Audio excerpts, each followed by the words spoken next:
cukrákov sme si nahodili, no budú parádne, chutné.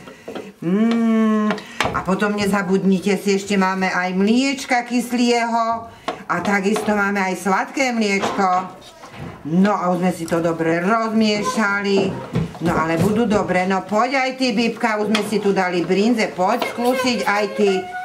No nech sa páči, ponúknite sa, ponúknite. Sladké mlieko. Áno, za chvíľočku, len skúsme teraz, Maťko, skús, aké si halušky navarili. Mária, milosti plná, Pán s tebou, požehnaná si medzi ženami a požehnaný je plod života tvojho, Ježiš. Svätá Mária, Matka Božia, pro za nás hriešnych teraz i v hodinu smrti našej. Amen.